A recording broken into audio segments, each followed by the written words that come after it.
Good morning students.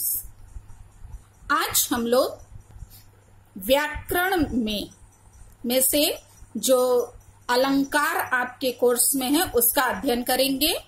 ये बच्चों साहित्य वर्ग और सामान्य वर्ग दोनों के लिए है।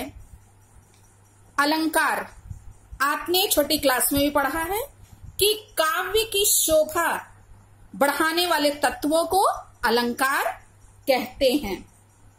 अलंकार बच्चों दो शब्द के मेल से बना हुआ है, अलम प्लस लकार। ठीक है, तो ये बच्चों इसके दो भेद माने जाते हैं, शब्दालंकार और अर्था अलंकार।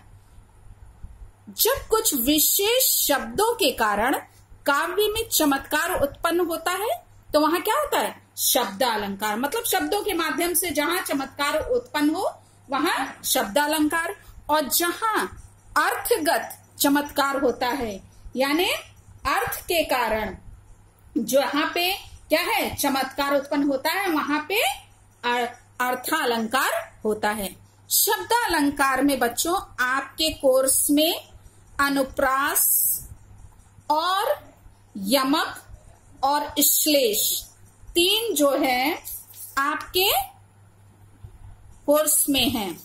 तो हम लोग अनुप्रास देखेंगे। आप पहले भी छोटी क्लास में पढ़ चुके हैं, जहां क्या होता है समान वर्णों की आवृत्ति होती है।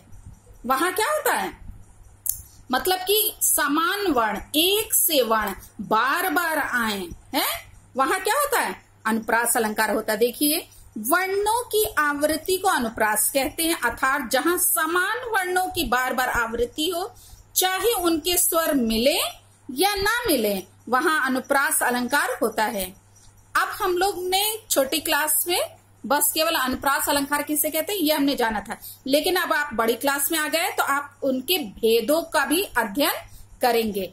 ये अनुप्रास अलंकार के 5 भेद हैं। छेकानुप्रास, जहां एक या अनेक वर्णों की आवृत्ति केवल एक बार होती है। ध्यान दीजिएगा बच्चों, जहां एक या अनेक वर्ण, ठीक है, उसकी आवृत्ति मतलब कि वो और कई बार जो है आवृत्ति मतलब बार बार आए। लेकिन यहाँ क्या लिखा है, वर्णों की आवृत्ति जो है वो केवल क्या हो, एक बार हो, कई बार नहीं हो, केवल कितने बार हो, एक बार। वहां छेकानुप्रास अलंकार होता है।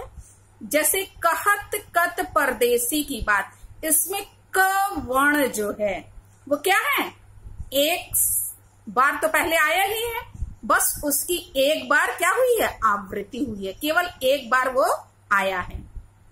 ठीक है, तो यहां क्या हो जाएगा, छेकानुप्रास पीरी परी देह छीनी राजत स्नेहु भीनी, यानी प वर्ण की आवृत्ति जो है इसमें ख वाले में क्या हुई है, एक बार हुई है। देख रहे हैं, एक बार तो आया ही है, बस उसकी आवृत्ति क्या है, एक बार हुई है। यदि एक और पा होता तो ये छेकानुप्रास नहीं होता। ठीक है, क्योंकि यहाँ क्या लिखा है, एक बार केवल जहां आवृत्ति होती है वहां पे क्या होता है, छेकानुप्रास अलंकार होता है। तो ये बच्चों आप लोग अपने फेयर कॉपी में अलंकार किसे कहते हैं, उसके कितने भाग हैं, तो 2 भाग, शब्दालंकार भेद जो है शब्दालंकार और अर्थालंकार, और पहला अनुप्रास अलंकार की परिभाषा, फिर उसके बाद उनके भेद ऐसे लिखिएगा। फेयर कॉपी में लिखना बहुत जरूरी है, लिखेंगे तब आपको लर्न होगा। नेक्स्ट इसका भेद है वृत्यनुप्रास, जहां एक अथवा अनेक वर्णों की आवृत्ति, मतलब एक ही में क्या है अनेक वर्ण आ रहे हैं। ठीक है, अनेक वर्णों की आवृत्ति 2 या 2 से अधिक बार आए। पहले में क्या है, एक बार आए, दूसरे में क्या लिखा है, 2 या 2 से अधिक बार आए, वहां वृत्यनुप्रास अलंकार होता है। तरनी तनुजा तट तमाल तरुवर बहु छाए। अब देखिए इसमें ता वर्ण की आवृत्ति 2 से अधिक बार आई है, 1 2 3 4 बार ये आया है, ता ता ता ता ता ता, मतलब कि तरनी त वाले का ये जो है टोटल यदि सब देखेंगे तो केवल क्या हो जाएगा, 5 हो जाएगा। यहाँ त वर्ण की आवृत्ति क्या हुई है, अनेक बार हुई, अतः यहाँ क्या है, वृत्ति अनुप्रास अलंकार हुआ। ठीक है बच्चों, क्लियर हो रहा है ना। जब एक बार आवृत्ति होगी तो 6 का अनुप्रास, जब 2 या 2 से अधिक बार आवृत्ति होगी वर्ण समान वर्णों की तो क्या हो जाएगा, वृत्ति अनुप्रास अलंकार होगा। इसका और भी उदाहरण आपको हम बता रहे हैं। देखिए यहाँ पे बुक में लिखा है, इसको भी आप नोट कर लीजिएगा। रघुपति राघव राजा राम, इसमें र वर्ण की आवृत्ति देखिए कई बार हुई है, 1 2 3 4 बार रा दिखाई दे रहा है ना, तो ये भी इसका उदाहरण हो जाएगा। एक और उदाहरण, इसको भी नोट कर लीजिएगा। कारी कूर कोकिल कहाँ का बैर काढ़ती री, इसमें क वर्ण की आवृत्ति क्या है, कई बार हुई है, मतलब 2 से अधिक बार हुई है, अनेक बार हुई है, इसलिए यहाँ क्या हो जाएगा, वृत्ति अनुप्रास अलंकार हो जाएगा। बच्चों इसको भी आप नोट कर लीजिए, क्योंकि हमने आपको बताया है ना, उदाहरण कभी कभी दे देता है एग्जाम में और पूछता है ये कौन सा अलंकार है, उसके भेद बताइए। तो आपको जब मालूम रहेगा तभी आप बता पाएंगे, इसलिए आप इसको भी उदाहरण को नोट कर लीजिए। अगला है श्रुत्यनुप्रास अलंकार। क्या है, श्रुत्यनुप्रास अलंकार, जहां कंठ, कंठ यानी गला, तालु यानी ये ऊपरी भाग, मुख का ऊपर वाला हिस्सा, उसको तालु बोलते हैं, तालु आदि किसी एक ही स्थान से उच्चारित होने वाले वर्णों की आवृत्ति होती है, वहां श्रुत्यनुप्रास अलंकार होता है। उदाहरण के लिए, तुलसीदास सीरद निसी दिन देखत तुम्हारी निठुराई, यहाँ दंत वर्णों त द र न की आवृत्ति हुई है, अतः इसमें श्रुत्यनुप्रास अलंकार है। मतलब कि इसमें क्या है, दांतों के सहायता से वर्णों का उच्चारण हुआ है। त द आप बोलेंगे तो खुद आपको पता चलेगा। तो दंत वर्णों यानी त द र न की आवृत्ति हुई, अतः यहाँ पे क्या है, श्रुत्यनुप्रास अलंकार हुआ है बच्चों। तो आप उदाहरण इसका ये लर्न कर लीजिएगा और लिख लीजिएगा, इसका स्पष्टीकरण भी कि इसमें इसकी आवृत्ति हुई है, इसलिए यहाँ पे क्या है, ये श्रुत्यनुप्रास अलंकार हुआ है। नेक्स्ट है लाटानुप्रास, जहां शब्द और अर्थ की आवृत्ति हो। अभी तक हम लोग ने वर्णों की आवृत्ति देखी थी, ठीक है। अब क्या है, जहां शब्द और अर्थ की आवृत्ति हो, अर्थात जहां एकार्थक शब्दों की आवृत्ति हो तो हो, परंतु अन्वय करने पर अर्थ भिन्न हो जाए, वहां लाटानुप्रास होता है। अन्वय मतलब राइट ऑर्डर में जब हम लोग कर देते हैं, आपने संस्कृत में भी देखा था, अन्वय जो है इधर उधर शब्द रहते ना, पोयम को बनाने के लिए या किसी श्लोक को लिखने के लिए, वो लोग जो है उसको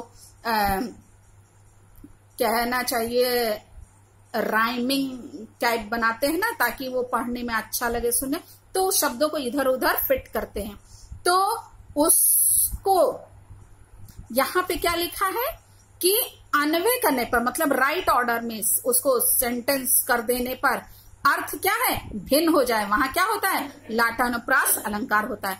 वे घर हैं वन ही सदा, जो है बंधु वियोग, वे घर हैं वन ही सदा, जो नहीं बंधु वियोग। इसमें शब्द और अर्थ वही है, लेकिन अन्वय करने से अर्थ में भिन्नता आ जाने के कारण लाटानुप्रास है। यह अलंकार गुजरात में भड़ौच और अहमदाबाद के पास स्थित प्रदेश लाट क्षेत्र के कवियों द्वारा खोजा व प्रचलित किया गया है, इसलिए इसे लाटानुप्रास कहते हैं।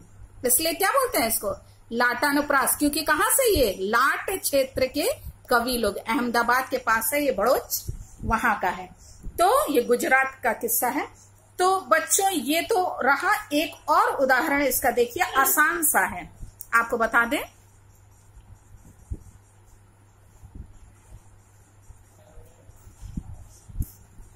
पूत सपूत तो क्यों धन संचय, ये आसान है लर्न करने के लिए। पूत सपूत तो क्यों धन संचय, पूत कपूत तो क्यों धन संचय। उदाहरण दोनों लिखिएगा, लेकिन लर्न ये वाला कर लीजिएगा, आसान है। स्पष्टीकरण देखिए यहाँ क्या है, यहाँ एक ही अर्थ वाले शब्द की आवृत्ति हो रही है, किंतु अन्वय के कारण अर्थ बदल जा रहा है।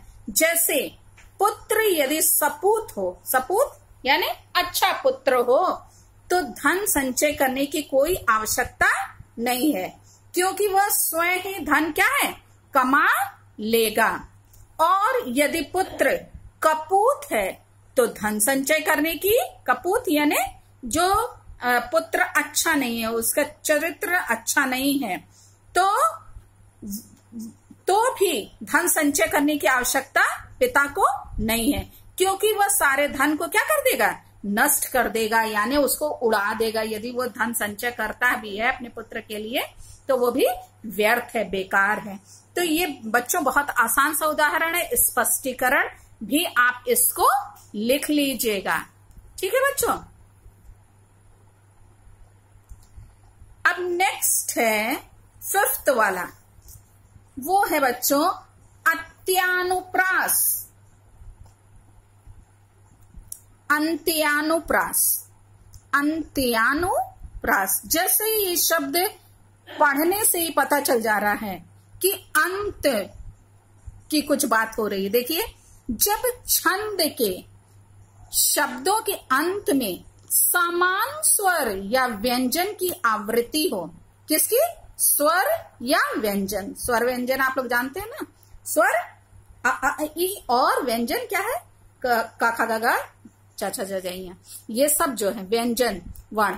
तो स्वर या व्यंजन की आवृत्ति हो, मतलब वो बार बार आए, तो वहां अंत्यानुप्रास अलंकार होता है।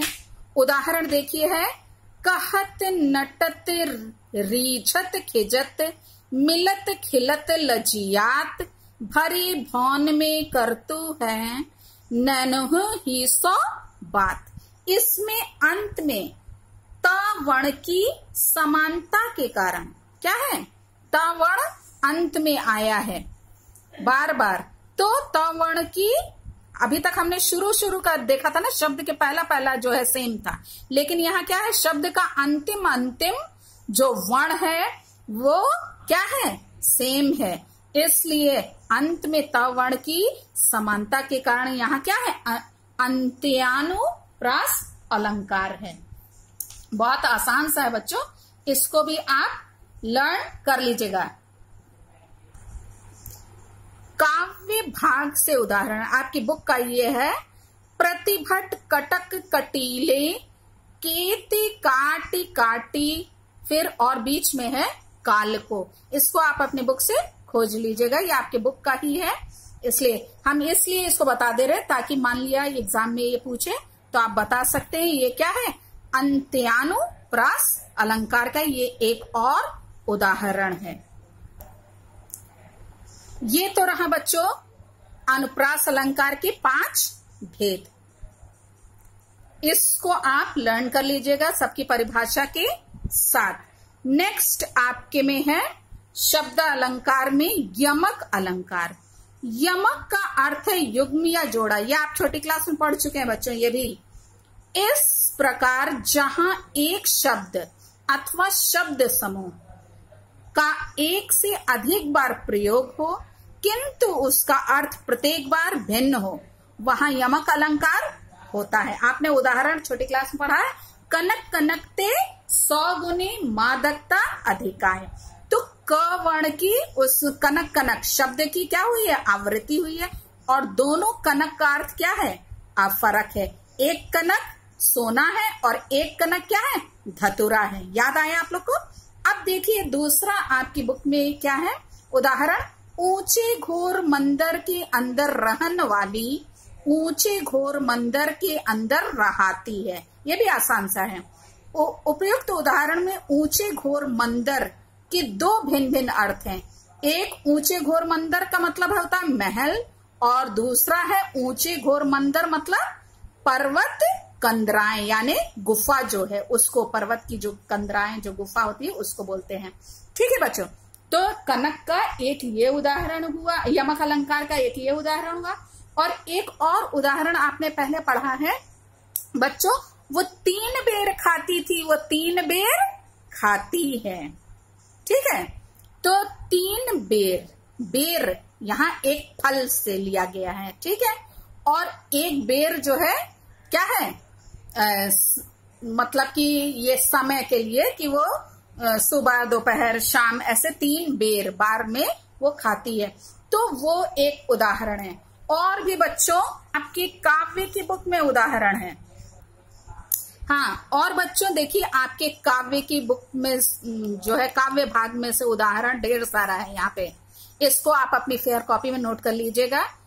उधव जोग जोग हम नाही, जोग जोग 2 बार आया ना बच्चों, तो एक जोग जो क्या है योग से था, हम लोग ने उधव और गोपियों वाला पढ़ा था ना, तो उसमें ये जो है जोग योग से एक अर्थ है, और एक जोग जो है योग्य, 2 अर्थ। ऐसे ही आपकी बुक का ही ये सब है। दानिल के शील पर दान डैश डैश सुभाए के, थारा पर पारा पारावार यो हलत है, भुज भुज भुजगेश की डैश डैश दलन के, पक्षी पर छीने डैश खलन के। तो ये सारे उदाहरण बच्चों नोट कर लीजिएगा, आपके कोर्स का ही, आप जब काव्य पढ़ेंगे तो आपको ये पढ़ने को मिलेगा, तो आपके पास मालूम रहेगा ना, तो आप यमक लिख पाएंगे कि हाँ इसका उदाहरण क्या है यमक। बच्चों देखिए आपका ये ऑब्जेक्टिव जो क्वेश्चन आएंगे, आपके एमसीक्यू वाले जो क्वेश्चन है, ये फर्स्ट हाफ ईयरली होगा, तो जैसे अब हमने दे दिया कि उधव जोग जोग हम नाही। ठीक है, इसमें कौन सा अलंकार है, यमक है, श्लेष है, उत्प्रेक्षा है। ठीक है, तो आपको मालूम होगा कि ये यमक का उदाहरण, तो आप टिक कर सकेंगे। ठीक है, तो इसलिए सारे उदाहरण बच्चों कॉपी में लिखिएगा। 1 बार 2 बार आप पढ़ेंगे ना, तो आपके दिमाग में रहेगा कि ये यमक का उदाहरण है। ठीक है, पूरा लर्न करने की जरूरत नहीं, वो उसको आपको देखने से ही पता चल जाएगा कि हाँ ये इसका उदाहरण है। ठीक है बच्चों, अब आई बारी श्लेष की। श्लेष अलंकार भी बच्चों आपने पहले पढ़ा है। जिस शब्द के 1 से अधिक अर्थ होते हैं, कितने होते हैं, 1 से अधिक अर्थ, उसे श्लिष्ट कहते हैं। जहां किसी शब्द के एक बार प्रयुक्त होने पर 1 से अधिक अर्थ होते हैं, वहां श्लेष अलंकार होता है। उदाहरण, रहीमन पानी राखिए, बिन पानी सब सून, पानी गए न उबरे, मोती मानुष चून। इस उदाहरण में तीसरी बार प्रयुक्त पानी शब्द श्लिष्ट है। श्लिष्ट मतलब चिपका हुआ है, इसमें अर्थ क्या है, चिपका हुआ है। और यहाँ उसके 3 अर्थ हैं, क्या है, पहला चमक है, दूसरा प्रतिष्ठा है, और तीसरा जल है। चमक मोती के पक्ष में है, प्रतिष्ठा मनुष्य के पक्ष में है, तथा जल आटे के पक्ष में है। अतः यहाँ श्लेष अलंकार है। ठीक है बच्चों, और इसमें आपके काव्य में भी जो है कुछ उदाहरण है बच्चों, ये देखिए। काव्य भाग में आपके बुक का ही है।